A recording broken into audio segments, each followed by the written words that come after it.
My wife and I belong to a small church in Fullerton, in downtown Fullerton, and we put together an organization that was helping people who couldn't help themselves. A lot of homes needed TLC, and we had no resources to be able to reach out to anybody. Through our searching in those efforts, we came up with Habitat for Humanity and the Neighborhood Revitalization Program, and they were able to give us some of the things that we needed to connect with the community. I was a volunteer for Whitehurst Elementary, and Habitat for Humanity came to us and said that they wanted to invite us to revitalize the neighborhood. And it was a real blessing to see them come into the neighborhood and for us to partner with them to allow our neighborhood to become better than it was before.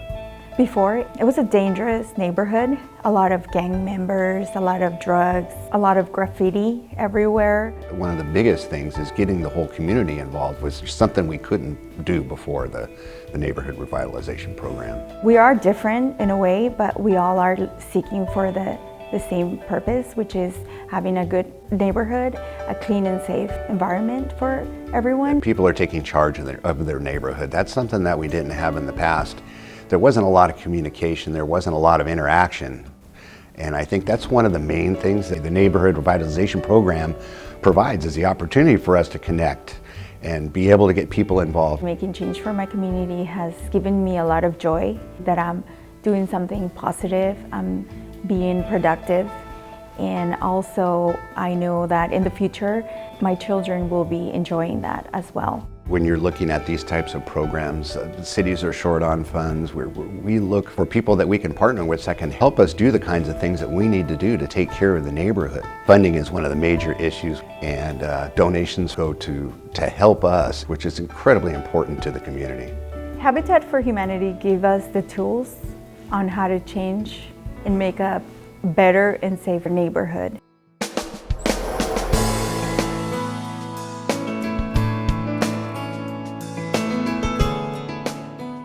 I initially heard about Habitat Orange County when I was working for the South Orange County Vet Center. One day I had Habitat Orange County give me a call asking me if we could work on some type of joint venture. As we were talking, she became aware that I was actually going to buy a home, and of course she knew that I was a Marine veteran. And next thing you know, we started working on having this on my own home. We needed many repairs for this house. We got this home for a relatively good price, and it showed because it was run down, to say the least. Many of these repairs were going to be very, very costly, and on a public servant's salary, it's a bit much. Towards the end of the day, everybody's hard work and determination was becoming more apparent. And at the very end, everybody was gathered in the back and everybody started clapping. I was like dumbfounded. I didn't know what to say. I was really speechless. Definitely overwhelming. One of the biggest things I could really say I took away from this whole experience was that service doesn't necessarily mean just serving in the military. It could mean serving your community, and there's multiple ways in which one could do that. And I believe that if we continue to do this in multiple facets, we could definitely improve not only people's lives, but also our own. We have a large influx of veterans that are coming out from combat operations in Iraq or Afghanistan. Sometimes, transition can be very difficult. My kids weren't around when I served. They really didn't get an idea of what it means to serve. And I think this was a great example to show them at this particular age what service really can be defined as. You don't necessarily need to put on the uniform to instill that virtue of service. Service really came in that form when those individuals decided to help out a total stranger and fix his home for him and his family. And I still feel that's one of the best days of my life. To those volunteers and donors, a million thanks.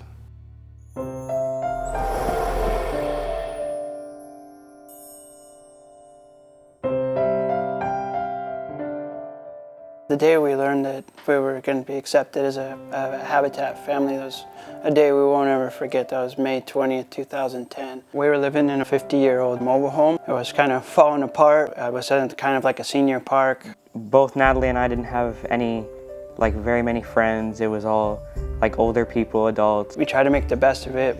At the end, the roof was caving in, and they said that it was unsafe to live in, and so that's when Habitat came along. It was at a church in Los Alamitos, and we had the first meeting there, and we learned about the program, and they said, go ahead and apply. We were shocked that somebody would actually want to help us that much. It was a little bit overwhelming. You're like, wow, is that happening to me, And then I got to call Sarah and tell her the great news.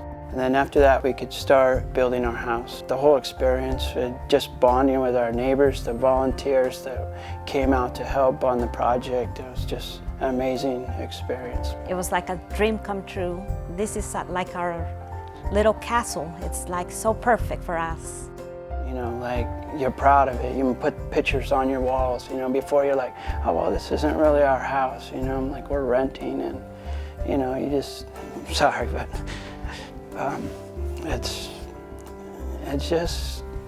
it's awesome that people care enough to give back. In the other house, we used to pay more than here, believe it or not.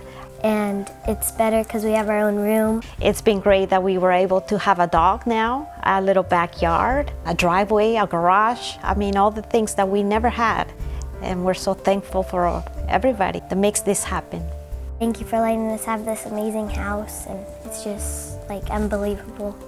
It feels like it's not real, like it's just a dream. This is what America is, makes you proud.